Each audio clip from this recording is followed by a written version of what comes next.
असल में घर में जो है ना वो भाई और बहन की जो है ना वो शादी वगैरह फिक्स हुई, तो सारे मेहमान वगैरह और बहुत ज़्यादा ना रश वगैरह लगा हुआ है, तो इसलिए वो फिर थोड़ा सा मेरे से 10 एक मिनट लेट हो गया।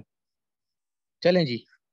यहाँ से हम लोगों ने जो है ना अपने 3 चैप्टर रेस्पो के पढ़ लिए थे। ठीक है। चौथा चैप्टर ये वाला जो था ये हमने हाफ पढ़ लिया था, तो इसके जो रिमेनिंग टॉपिक्स हैं, ठीक है ना, उनमें से जो मेन चीजें हैं वो आज हम पढ़ते हैं। और खास कर मेन जो कॉन्सेप्ट है वो इंशाल्लाह आज पढ़ेंगे। ठीक है। अच्छा जी, ये चीजें मैंने आप लोगों को पहले बता दी थी सारी। ठीक है। कि किस तरह से डायफ्राम मूव करता है और किस तरह से chest cavity during inspiration expand करती है, और किस तरह से चेस्ट कैविटी और ये सारे रिब्स वगैरह ड्यूरिंग एक्सपायरेशन कॉन्ट्रैक्ट करते हैं। सब बातें हम लोग पढ़ चुके हैं। डायफ्राम की मूवमेंट, रिब केज की मूवमेंट, ये सब बातें हम लोग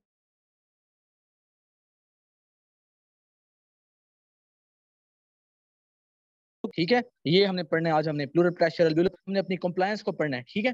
ये सरफेस टेंशन और रेस्पिरेटरी डिस्ट्रेस सिंड्रोम ये भी हम लोग पहले पढ़ चुके हैं। ठीक है।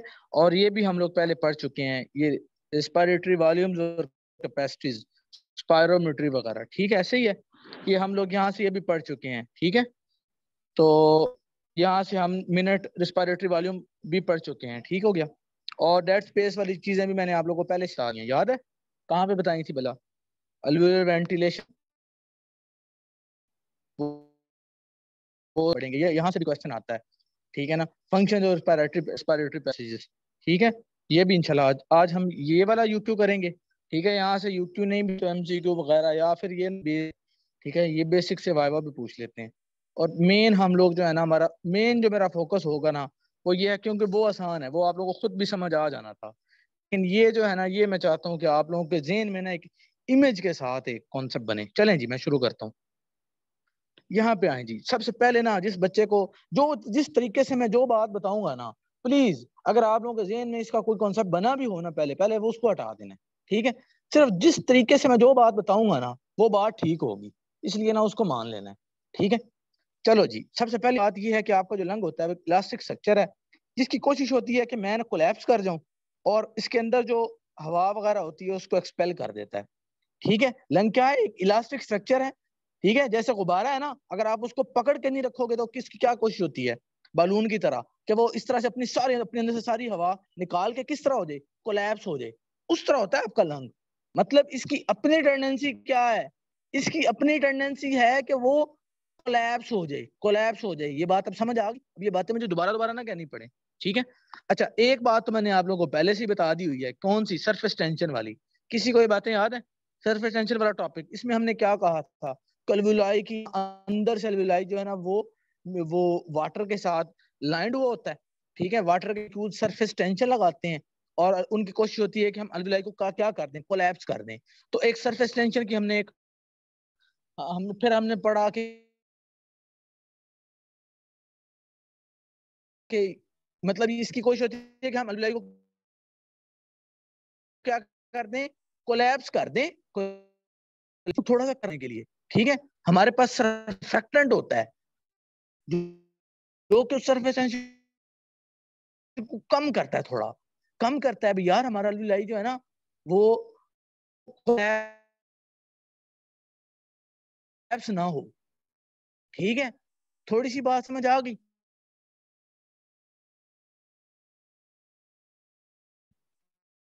अच्छा, चलो ठीक है। अब हट गई कि ये चाहता है कर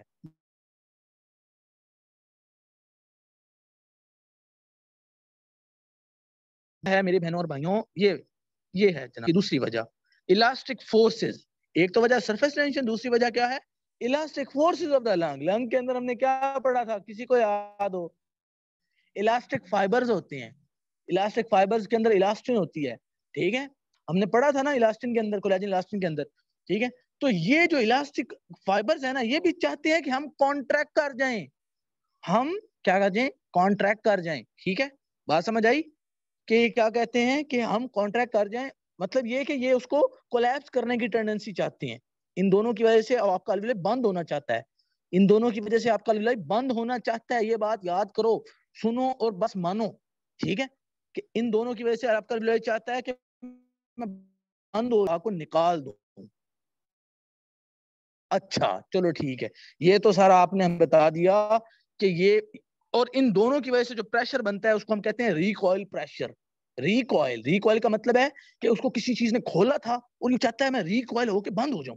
किसी ने फोर्स लगाई थी कि मैं इसको खोलूं, किसी ने फोर्स लगाई, और फोर्स किसी ने गुब्बारे को भरने के लिए आपको जोर लगाना पड़ता है। गुब्बारे को भरने के लिए आपको जोर लगाना पड़ता है। इसका मतलब है किसी चीज ने जोर लगा के, मेहनत करके, काम करके आपके अंदर हवा भरी थी, और वो हवा बंद बंद होने के लिए दो चीजें चाहिए। उस हवा को निकालने के लिए, उसको एक्सपायरेशन करने के लिए, उसको कॉन्ट्रैक्ट करने के लिए, कोलैप्स करने के लिए, ये दो चीजें चाहिए। ठीक है, ये दोनों चीजें उसके अंदर एक रिकॉइल प्रेशर बनाती हैं, उसकी एक टेंडेंसी बनाती हैं कॉन्ट्रैक्ट करके हवा को निकालने के लिए, एक्सपायर करने के लिए। इसका एक और मतलब भी है, वो कोई बच्चा बता सकता है? इसीलिए हम कहते हैं कि आपका एक्सपायरेशन जो है वो एक पैसिव प्रोसेस है, पैसिव, जबकि आपका इंस्पिरेशन जो है वो एक एक्टिव प्रोसेस है। क्यों? क्योंकि आपने हवा भरने के लिए तो मेहनत करनी है, लेकिन हवा निकालने के लिए मेहनत नहीं करनी। ठीक है, क्योंकि ये दो चीजें हैं जिनकी वजह से आपने मेहनत नहीं करनी, ये उसके, ठीक है ना। सरफेस टेंशन तो पहले से ही चाहता है कि यार मैं तो इसको पकड़ के कॉन्ट्रैक्ट कर दूं। वाटर के मॉलिक्यूल्स हैं सरफेस पे। अब ये टॉपिक मैं पूरा नहीं पढ़ा रहा सरफेस टेंशन वाला, कि वहां पे क्या मसला है क्या नहीं, थोड़ा सा बता देता हूँ, अभी सुन लो। अलविलाई के अपने अंदर, उसकी उसकी जो अंदर से अलविलाई को ना वाटर के मॉलिक्यूल ने लाइन किया हुआ है। ठीक है, अब जब उसके अंदर हवा आती है तो जहां पर भी एयर और वाटर का इंटरफेस बनता है ना, वहां पर क्या होता है कि वाटर के मॉलिक्यूल्स आपस में अट्रैक्टिव फोर्सेस लगाकर अट्रैक्टिव फोर्सेस बना लेते हैं, लेकिन सिर्फ तब एयर और वाटर का इंटरफेस हो तो। जहां पर भी एयर और वाटर का इंटरफेस होता है, ये जनरल रूल है, चैप्टर एफएससी का चैप्टर है, फर्स्ट ईयर का चैप्टर 9 है। ठीक है, कि जहां पर भी एयर और वाटर इंटरफेस बनता है, वहां पर वाटर के मॉलिक्यूल्स आपस में एक अट्रैक्टिव फोर्स डेवलप कर लेते हैं। ठीक है, और उसकी वजह से एक सरफेस टेंशन डेवलप हो जाती है। सरफेस पर एक टेंशन, उसको हम सरफेस टेंशन कहते हैं। क्योंकि एल्वेलाई जो होता है, उसकी उसकी सरफेस टेंशन की वजह से जो आपस में वो वाटर के मॉलिक्यूल आपस में कॉन्ट्रैक्ट कर रहे हैं, उससे तो आपका एल्वेलाई कोलैप्स हो जाएगा कि नहीं हो जाएगा। ठीक है, तो इस वजह से एक सरफेस टेंशन बनती है। लेकिन ये है कि हमारी बॉडी के अंदर सरफेक्टेंट होता है जो कि उसको कम करता है। इसका मतलब एक और भी है कि वो सरफेक्टेंट क्या कर रहा है, ये लाइन पढ़ो, reduce the effort required by respiratory muscles to expand the lung। इसका मतलब ये है जो हमें इंस्पिरेशन के लिए, उसको भरने के लिए मेहनत चाहिए थी, वो सरफेक्टेंट आके उसको कम कर रहा है। ठीक है, मेरी बात सुनो सुनो सुनो, दो चीजें हैं जो कि उसको बंद करना चाहती हैं, कहती हैं हमने बंद करना है, बंद करना है। ठीक है, एक सरफेस टेंशन और एक इलास्टिक फोर्स। उसकी इलास्टिक फोर्स, जो कि इलास्टिक फोर्स किसकी वजह से, कोलेजन और इलास्टिन की वजह से, यानी कि जो उसके अपने टिश्यू के अंदर हैं, लंग के टिश्यू के अंदर। यानी कि वो चाहते हैं कि हम ना यार रिकॉइल कर दें और कोलैप्स कर दें, और ये काम होता है ड्यूरिंग एक्सपायरेशन। ठीक है, जबकि ड्यूरिंग इंस्पिरेशन हमने जोर लगा के, मेहनत करके, हमारे रेस्पिरेटरी मसल्स ने जोर लगाना होता है, मेहनत करनी होती है। फिर हवा का हमने एक प्रेशर एक ऐसा जनरेट करना होता है कि हमने उसको खोलना होता है। इसका मतलब है ये रेस्पिरेटरी मसल्स ने काम करना है। अब मुझे बताओ, जितनी ज्यादा सरफेस टेंशन होगी, इसका मतलब है ज्यादा काम करना पड़ेगा, है ना, फिर खुलेगा ना। ठीक है, क्योंकि दो चीजें उसको बंद कर रही हैं। अब अगर बंद करने वाला प्रेशर ज्यादा होगा तो ऑब्वियसली खोलने के लिए प्रेशर ज्यादा लगाना पड़ेगा। तो अब वजह समझ आ गई कि सरफेस टेंशन जो है वो अगर ज्यादा होगी, अगर आपका सरफेक्टेंट नहीं होगा, सरफेस टेंशन ज्यादा होगी, तो हमें ज्यादा जोर लगाने पड़ेगा उसको खोलने के लिए, क्योंकि काम हमने सिर्फ उसको खोलने के लिए करना है। ठीक है, उसको एक्सपेंड करने के लिए। ये मैं थोड़ी सी बेस बना रहा हूँ। चलो जी, अब थोड़ा सा इधर आगे आ जाओ। ठीक है, थोड़ा सा अब आते जाओ बस। हम्म, ठीक है, ये देख रहे हो, देखो देखो देखो देखो, जेन जेन बिल्कुल क्लियर करने के लिए, whenever there is no force to keep it inflated, जब कोई फोर्स ना हो जो उसको खोलने के लिए कोशिश करे, तो क्या होगा, वो चुप करके कोलैप्स हो जाएगा और अपने अंदर से हवा निकाल देगा। जब कोई फोर्स नहीं है उसको इन्फ्लेट, इन्फ्लेट का मतलब है जो उसको खुला रखे, जो उसको खुला रखे, उसके लिए जब कोई फोर्स नहीं होती, इसका मतलब क्या है कि आपको खुला रखने के लिए फोर्स लगानी है। खुला रखने के लिए आपको सिर्फ इंस्पिरेशन के लिए आपको जोर लगाना है। ठीक है, ये बातें क्लियर हो रही हैं? चलो जी ठीक है, अब हम आ जाते हैं जी। अब मैंने आप लोग का थोड़ा सा जेन बना लिया कि दो फोर्स हैं जो कि ना उसको, अब मैंने आपको बड़ा आसान आसान कर दिया आप लोगों के लिए, पहले ही बता दिया कि कौन सी दो फोर्सेस हैं जो कि उसको क्या करती हैं, उसको बंद करने की कोशिश करती हैं, रिकॉइल का प्रेशर लगाती हैं उस पर। रिकॉइल प्रेशर ये है कि वो बंद हो जाए, ठीक है। और ये दोनों फोर्सेस हैं इन, ठीक है। एक इलास्टिक फोर्स जो कि लंग के अपने टिश्यू की एबिलिटी है, अपने टिश्यू के अंदर उसके इलास्टिक फाइबर्स हैं जो कि उसको बंद करना चाहते हैं, बंद लोग समझते हैं इलास्टिक फाइबर्स को खोलना चाहते हैं, और मेरे भाईजान उस इलास्टिक फाइबर्स बंद करना चाहते हैं, ठीक है। समझ आ गई बात, ठीक है। अच्छा, और दूसरी क्या, सरफेस टेंशन, सही हो गया। चलो जी ठीक है। अच्छा एक और बात सुन लो, ठीक है। चलो ये बात बाद में बता देता हूँ। ये जो जोर लगाते हैं ये 2/3 लगाते हैं, और 1/3 पार्ट यहाँ से आता है। मतलब इलास्टिक जो फोर्स होती है जिसकी वजह से लंग बंद होना चाहता है, 2/3 सरफेस टेंशन की वजह से होता है, और 1/3 जो होता है ना, 1/3 यानी कि उसका पार्ट है ना, जितनी भी हमारी इस फोर्स को हम क्या कहते हैं, इस प्रेशर को तो हम रिकॉइल प्रेशर कह रहे हैं, इस फोर्स को हम कहते हैं इलास्टिक फोर्स, ठीक है। कि जिसकी वजह से यानी कि वो बंद होना चाहता है, इलास्टिक फोर्स, ठीक है। यानी कि इलास्टिक का मतलब है बंद करना, ना कि खोलना। काश कि आपको एफएससी में भी कोई बात बता देता, बताई थी किसी ने एफएससी में, कि इलास्टिसिटी ये नहीं होती कि आप उसको कितना जोर लगा के खोल रहे हो। इलास्टिसिटी ये होती है कि आपने जोर लगाया स्प्रिंग का, आपने उसको, अब वो कितनी जोर से वापस आता है, उसके रिकॉइल को हम इलास्टिसिटी उसकी कहते हैं। इलास्टिसिटी की डेफिनेशन शायद किसी को एफएससी में क्लियर हो, नहीं भी पता थी तो अब क्लियर हो गई है। इलास्टिसिटी बेसिकली उसको उसको स्ट्रेच करने की ताकत इलास्टिसिटी नहीं है, उसके वापस आने की जो फोर्स होती है उसको हम इलास्टिसिटी कहते हैं। खैर ये मुझे करने की जरूरत नहीं थी, लेकिन मैंने कहा कि चलो थोड़ा सा इलास्टिसिटी की क्लैरिटी हो जाए, हैं। चलो ठीक है। अच्छा खैर, अब जरा ना इधर आते जाओ। ये टॉपिक थोड़ा सा ना मेरे नजर में थोड़ा सा मजे का है, ठीक है ना, तो इसलिए जो है ना थोड़ा सा, चलो जी। अब एक चीज है प्लूरल प्रेशर, एक चीज है आपका अल्व्यूलर प्रेशर। अल्व्यूलर प्रेशर तो मैं पहले ही क्लियर कर दूं कि ये अल्व्यूलाई के अपने अंदर जो हवा का प्रेशर होता है ना अल्वुलाई के अंदर, उसको हम कहते हैं अल्वुलर प्रेशर। नॉर्मली हमने एटमॉस्फेरिक प्रेशर, मतलब ये कि समझ लो इसका नाम क्या है, रेस्टिंग स्टेट है। रेस्टिंग स्टेट के दौरान मतलब ये कि कोई हवा ना इंस्पायर हो रही है ना एक्सपायर हो रही है, उस टाइम पे अब जो जो हवा का बाहर प्रेशर होगा वही अल्वुलाई के अपने अंदर भी होगा। इसको हमने जीरो प्रेशर लिखा हुआ है, मतलब उसको रेफरेंस जीरो ले लिया है ना, ठीक है। मतलब ये कि जो बाहर है वही अंदर प्रेशर है, ठीक है। कि उसका नाम क्या है, नो, कोई हवा अंदर आ जा नहीं रही, तो उस टाइम पे क्या है, उसके अंदर जो प्रेशर है एटमॉस्फेरिक प्रेशर के बराबर है। इसको हम कॉन्सिडर जीरो कर रहे हैं, ठीक है, कि 0 सेंटीमीटर, ठीक है। बात समझ आ गई। चलो ठीक है। अब मुझे एक और बात बताओ, इंस्पिरेशन के दौरान और एक्सपिरेशन के दौरान, इंस्पिरेशन के लिए जरूरी है कि अंदर, इंस्पिरेशन के लिए हवा ने अंदर आना है ना, कि अल्वुलाई के अपने अंदर प्रेशर एटमॉस्फेरिक प्रेशर से तो कम हो ना, ताकि बाहर से हवा अंदर आए। ये बात तो हर बंदे को एफएससी में भी पता थी कि हवा अपने अंदर अल्वुलाई के अंदर जो प्रेशर हो वो कम हो, ठीक है। तो ये प्रेशर कम हो गया, कितना हो जाता है, -1 हो जाता है, ठीक है। -1 हो जाता है। This slight negative pressure enough to pull the air into the lungs. इसकी वजह से -1 की वजह से क्या होता है कि वो अंदर आता है, किधर आता है, एटमॉस्फेरिक प्रेशर से हवा अंदर आती है। जबकि अपोजिट होता है एक्सपिरेशन में, उसमें +1 तक वैल्यू जाती है। और अब आप देखो अंदर प्रेशर, लेकिन अपने अंदर प्रेशर ज्यादा है, तो अब ये हवा बाहर जाएगी, एटमॉस्फेयर में जाएगी। ये वो कहानी है जो आप लोगों को एफएससी में ही पता थी। ऐसे ही है ना, कि अंदर प्रेशर ज्यादा होगा बाहर ज्यादा होगा, ठीक है। ये बातें अब आप लोगों को पहले से पता थी, ऐसे ही है। चलो जी ठीक है। यहां से ग्राफ से भी देख लो, देखो देखो देखो, ये देखो, ये प्रेशर जो है ये 0 से किधर आ रहा है, देखो -1 पे आ रहा है ना, -1 पे आ रहा है। और यहाँ पे देखो अल्वुलर प्रेशर +1 पे जा रहा है, देख रहे हो। तो यानी कि ये इस तरह से -1 पे जाता है, इंस्पिरेशन होती है। ये देखो हवा उसके अंदर आ गई, हवा अंदर आई है कि नहीं आई, देखो देखो देखो देखो, हवा अंदर आई ना, कितनी आई, 0.5। भला 0.5 क्यों लिखा है, किसी को पता है टाइडल वॉल्यूम क्या होता है। सारी बातें याद करनी है कॉन्सेप्ट के साथ, सारी मिला। मतलब ये नॉर्मली हम बात कर रहे हैं, नॉर्मली के उसके अंदर -1 आएगा ना प्रेशर। ये अब बात ये है कि नॉर्मल जो आपके अंदर हवा अंदर आती है वो 0.5 लीटर आती है, 500 ml आती है, ठीक है। तो उसको हम टाइडल वॉल्यूम कहते हैं, जो नॉर्मल ब्रीथिंग में हो रहा होता है, ठीक है।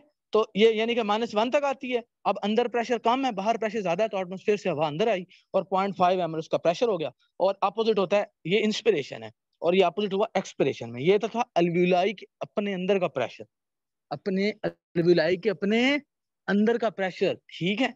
इतनी बात चल गई।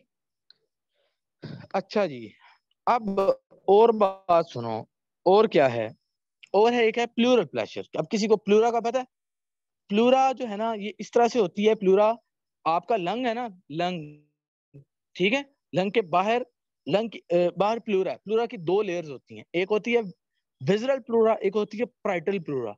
विजरल प्लूरा वो लेयर है जो कि आपके लंग की आउटर सरफेस के साथ परमानेंटली अटैच है। मतलब एक एक ये है जो लंग के साथ अटैच है, और एक ये है जो बाहर, ठीक है। और उसके दरमियान में क्या है, प्लूरल फ्लूइड है, और उसके पर एक तीसरी एक अपर एक लेयर है। ये देखो मैं बनाता हूँ थोड़ी सी, ये देखो, ये लंग हो गया आपका, ठीक है। ये जो इसके ऊपर अटैच है ना, इधर इधर इसके ऊपर अटैच है, ये आपकी प्राइटल विजरल प्लूरा, क्योंकि विजरा है ना, लंग विजरा है, ठीक है। ये होगी आप लोगों की पैराइटल प्लूरा, ठीक है, जो बाहर चेस्ट कैविटी की तरफ है, बाहर सारा पता है ना, बाहर सारी रिब्स वगैरह हैं, ये वो है, ठीक है। अच्छा जी, अब जो दरमियान में फ्लूइड है, दरमियान में क्या है, फ्लूइड है। इस फ्लूइड को हम क्या कहते हैं, इस फ्लूइड को क्या कहते हैं, पैराइटल, ये यार क्या कहते हैं, प्लूरल फ्लूइड कहते हैं, प्लूरल फ्लूइड, ठीक है। अब ये हर बच्चे को पता चल गया। चलो जी, अब जनाबे वाला जो इस फ्लूइड में जो प्रेशर होता है ना, उसको हम कहते हैं, क्या कहते हैं, प्लूरल प्रेशर। प्लूरा है ना, प्लूरा में क्या है, प्लूरल फ्लूइड है, ठीक है। प्लूरल फ्लूइड में जो प्रेशर है उसको हम क्या कहते हैं, प्लूरल प्रेशर। यानी कि एक अलविलाई के अपने अंदर का प्रेशर, एक अलविलाई के बाहर एक ना, एक स्पेस बनी हुई है, ठीक है, उस स्पेस के अंदर फ्लूइड है, ठीक है। उसके उसके प्रेशर को हम क्या कह रहे हैं, प्लूरल प्रेशर। अच्छा, अब सुनते जाओ, बस सुनते जाओ। ये होता है स्लाइटली नेगेटिव, एक सक्शन एक अप्लाई की होती है, सारा कुछ ये है, ठीक है, सारा कुछ है ये, ठीक है ना। अब सुनते जाओ बस। ये नॉर्मली होता है सक्शन, सक्शन इसने अप्लाई की होती है, यानी कि बाहर की तरफ एक सक्शन सी आई होती है। स्लाइटली नेगेटिव प्रेशर होता है, कितना, -5, -5 ये नॉर्मली होता है, नॉर्मली, ठीक है। जब आप कोई, उसका नाम क्या है, रेस्टिंग लेवल पर हो, ठीक है, तो ये है बिल्कुल रेस्टिंग स्टेट पर, जब आप, ठीक है ना, जब आप, ठीक है, जब आप कोई हवा अंदर या बाहर नहीं ले रहे, उस टाइम पे ये है, ठीक है। क्या है, स्लाइटली नेगेटिव प्रेशर है, एक सक्शन प्रोवाइड करता है लंग्स को, ठीक है। अच्छा, जब इंस्पिरेशन होनी होती है तब क्या होता है, तब ये होता है कि ये एक्सपिरेशन, ठीक है, एक्सपेंशन होती है चेस्ट कैविटी की। आपको पता है वो सारी चेस्ट कैविटी ओपन होगी, ठीक है, वो जो बातें मैंने पिछले लेक्चर में बताई थी। उससे क्या होगा, एक ज्यादा नेगेटिव प्रेशर बन जाता है, जो कि -7.5। वैसे कितना होता है, -5, अब कितना हो गया, 7.5, यानी कि increasing negativity of plural pressure from -5 to 7.5, ठीक है। बात समझ आई है कि बाहर जो प्लूरल प्रेशर है वो वो क्या होता है, वो सक्शन का प्रेशर, नेगेटिव प्रेशर अप्लाई करता है, नेगेटिव प्रेशर होता है। और इंस्पिरेशन के दौरान वो प्रेशर जो पीछे से है वो -5 से -7.5 पे चला गया, यानी कि आपको, आपके लंग्स को बाहर से, उसके ऊपर से, उसके ऊपर जो सरफेस के ऊपर जो उसके उसके जो एक फ्लूइड है उसके अंदर क्या हो रहा है, उसके अंदर नेगेटिविटी बढ़ रही है, ठीक है, नेगेटिविटी बढ़, यानी कि सक्शन बढ़ रही है, सक्शन, ठीक है, सक्शन बढ़ रही है। असल में पता है क्या होता है, वो जो प्लूरल फ्लूइड होता है ना, वो बेसिकली आगे से लिम्फेटिक्स के साथ अटैच होता है। ये अब आपके जो ये वाला चैप्टर कौन सा, 38 एंड 39 का लास्ट टॉपिक आपने आज के लेक्चर के बाद पढ़ना है, वो भी पढ़ना है, ठीक है, क्योंकि वो इसके साथ लिंक्ड है, इसीलिए मैंने वहां पे वो पढ़ाया नहीं था। पल्मोनरी एडीमा का जो नेक्स्ट टॉपिक है ना, ठीक है, वो इस टॉपिक इसके साथ लिंक्ड है। वो ये समझ आएगा तो वो समझ आएगा, ठीक है, कि क्या होता है कि वो जो प्लूरल हमारा फ्लूइड है उसके साथ आगे वो लिम्फेटिक्स के साथ अटैच होता है। लिम्फेटिक्स क्या करती हैं, वहां से फ्लूइड निकालती हैं, फ्लूइड का प्रेशर क्या हो जाता है, नेगेटिव हो जाता है। अब समझ आई कि लंग्स हैं एक तो उनके अपने अंदर का एक प्रेशर है, ठीक है, अपने अंदर का प्रेशर है जो कि -1 या +1 हो जाता है। -1 फिलहाल याद रखो, इंस्पिरेशन की पहले बातें, इंस्पिरेशन की समझ लो, एक्सपिरेशन की उसको उल्ट करते जाना, ठीक है। इंस्पिरेशन के दौरान वो -1 हो जाता है, ठीक है। और और क्या होता है, और क्या होता है कि उसके ऊपर जो फ्लूइड का प्रेशर है वो भी उसको उसको सक्शन प्रोवाइड करता है, सक्शन प्रोवाइड करता है, कितनी, -5 से चला जाता है वो -7.5 पे, ठीक है। अब यहाँ पे देखो, यहाँ पे देखो क्या हो गया कि ये देखो, ये आप लोगों का प्लूरल प्रेशर जो कि ये देखो, ये 5 का लेवल है ना, ये देखो 7.5 पे आ गया, ठीक है ना। 7 पॉइंट सक्शन प्रोवाइड की इंस्पिरेशन के दौरान इसने, ठीक है, इसने क्या की, सक्शन प्रोवाइड की बाहर से, जबकि अंदर भी जो था वो मजीद नेगेटिविटी हो गई, ठीक है। इस सेक्शन की वजह से वो एक्सपेंड होता है। अब सुनना जरा बातें, अब जरा बातें सुनते जाओ बस। ये जो बाहर से उसको एक जैसे उसको बाहर से ना एक सक्शन मिल रही है, एक्सपेंड होने की सक्शन, एक्सपेंड होने की, अंदर भी नेगेटिविटी हो गई और बाहर से भी उसको एक जोर मिल रहा है, सक्शन मिल रही है उसको, इन दोनों का, इन दोनों का। अच्छा आप बात सुनते जाओ प्लीज। देखो देखो देखो देखो देखो, ट्रांसपल्मोनरी प्रेशर क्या है, अभी समझो समझो समझो समझो। इन दोनों का डिफरेंस ट्रांसपल्मोनरी प्रेशर है। इन दोनों का डिफरेंस का मतलब ना समझो आप बस इमेजिन करो, इमेजिन करो कि एल्वियोलाई के अपने अंदर क्या हो गया। देखो जैसे इंस्पिरेशन होती है, आपको पता है जैसे इंस्पिरेशन होती है क्या होता है, बताओ बताओ बताओ।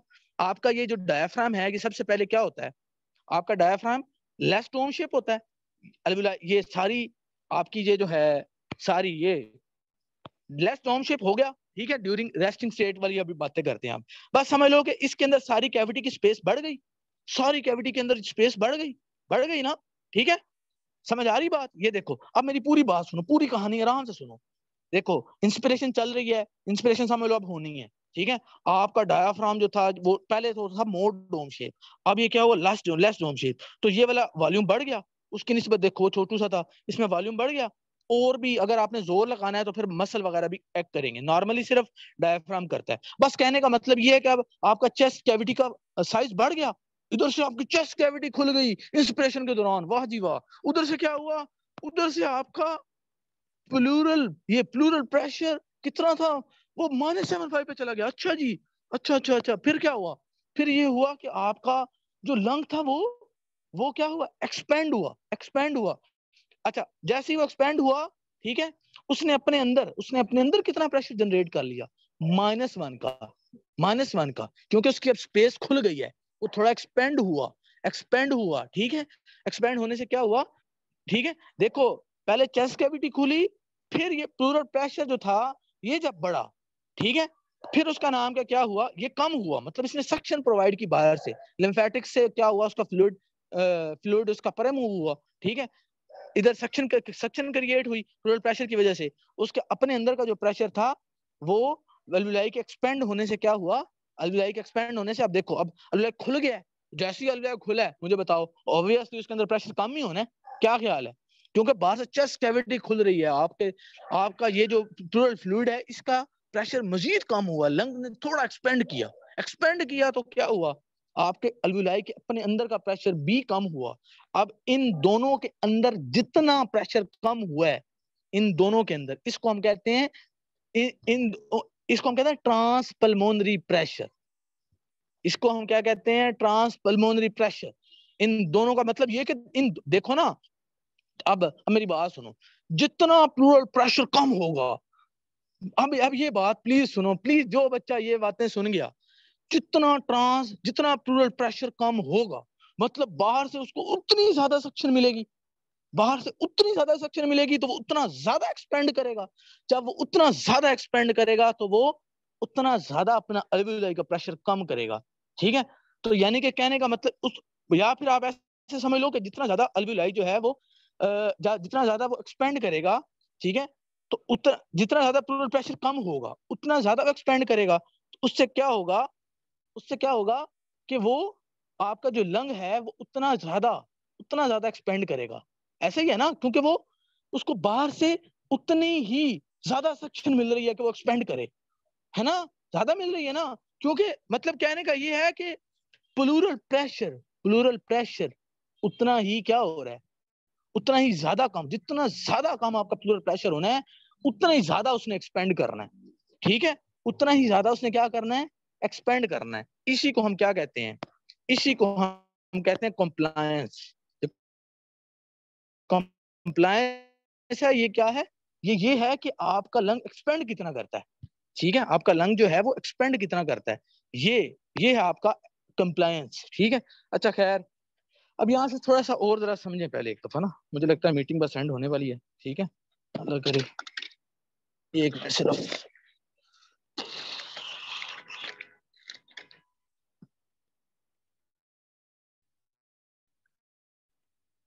अच्छा जी, मोनरी प्रेशर जितना नेगेटिव होता जाएगा, इसका नेगेटिव होने का मतलब ये है कि ये मजीद सेक्शन प्रोवाइड कर रहा है, तो जितनी ज्यादा सेक्शन प्रोवाइड करेगा, ठीक है, ट्रांसपल्मोनरी प्रेशर तो उतना बढ़ेगा नहीं, यार देखो ट्रांसपल्मोनरी प्रेशर को प्लीज समझ लो, कोशिश करो कि इमेजिनेशन में समझो, ठीक है। कि देखो लंग है ना, उसको बाहर से एक सक्शन एक प्रोवाइड की हुई है। वो सक्शन जितनी ज्यादा होगी ना, सक्शन ज्यादा मतलब वैक्यूम ज्यादा क्रिएट होता है, वैक्यूम ज्यादा क्रिएट होता है ना, ठीक है। तो उसको बाहर से ना एक एक उसको पुल मिलती है कि तुम एक्सपेंड करो, तुम एक्सपेंड करो। अच्छा वो जितनी ज्यादा सक्शन मिलती है ना, ठीक है, तो उसके अपने अंदर का जितना भी प्रेशर होता है और उसको जो बाहर से सक्शन मिलती है, इन दोनों में जो डिफरेंस होता है इसको हम कहते हैं ट्रांसपल्मोनरी प्रेशर। मतलब अगर वो अपने अंदर से उसका कितना प्रेशर है उसके अपने अंदर, और उसको बाहर से कितना प्रेशर उसका बाहर से कम हो रहा है, उस हिसाब से ना वो उस हिसाब से वो एक्सपेंड करता है। मतलब वो पहले अपने अंदर का प्रेशर देखता है और फिर बाहर का प्रेशर देखता है। देखो एक्सपेंड होने के लिए क्या चीज जरूरी है? एक्सपेंड होने के लिए यही जरूरी है ना कि अपने अंदर का प्रेशर बाहर का प्रेशर का डिफरेंस, ठीक है। एक्सपेंड तो तभी होना है ना उसने, क्योंकि जितना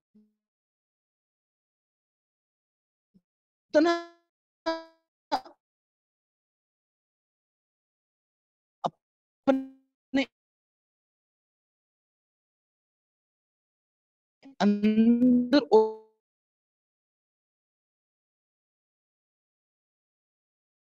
और बाहर कंप्लायंस है कि यार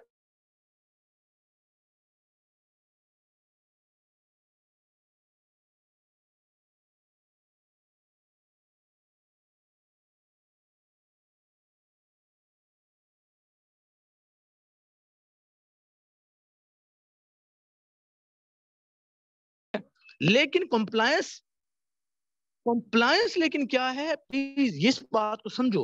वो तो है कि ट्रांसपल्मोनरी प्रेशर क्या है, मतलब ये है कि वो अंदर और बाहर का एक डिफरेंस है, ठीक है। ठीक है, वो तो वो हो गया ना, इसका मतलब है कंप्लायंस की वजह से उसने एक्सपेंड करना है। ये बात तो हमें पता चल गई। अब हम ये कहेंगे, अब मेरी फाइनल बात सुन लो, आखिरी बात। ड्यूरिंग इंस्पिरेशन आपकी चेस्ट कैविटी का वो सारा कैविटी वगैरह इंक्रीज हुई, ठीक है। उसके बाद आपका प्लूरल प्रेशर जो था वो मजीद उसने नेगेटिविटी प्रोवाइड की। ऑब्वियसली उसके एक्सपेंड होने से एल्विलाई के अपने अंदर का भी प्रेशर कम हो गया, ठीक है, वो भी लेकिन मेनली अपने अंदर और बाहर का कितना डिफरेंस था, वो था ट्रांसपल्मोनरी प्रेशर। उसके हिसाब से उसने एक्सपेंड करना है और इसकी वजह से ये चीज हो रही है, ठीक है। इसकी वजह से ये चीज जो हो रही है, ठीक है। लेकिन ये है कि ट्रांसपल्मोनरी प्रेशर को मेनली कौन करता है? ऑब्वियसली ये ट्रांसपल्मोनरी प्रेशर खुद कोई वैल्यू नहीं है, खुद दो वैल्यूज ये हैं, अल्वियोलाई प्रेशर और ये। लेकिन इनका डिफरेंस बताता है अंदर और बाहर का, कि भाई तुमने तुमने एक्सपेंड करना है, अब एक्सपेंड करो। अब देखो तुमने नेगेटिव वैल्यू दे दी है, लेकिन कंप्लायंस जो है, कंप्लायंस लंपनी एक है। मतलब ये जो है ना, ये ऐसे है कि जैसे ये ट्रांसपल्मोनरी प्रेशर समझ लो मैं हूं, उसको जब एक एक एमएमएचजी का ट्रांसपल्मोनरी प्रेशर मिले तो वो लंग वो खुद के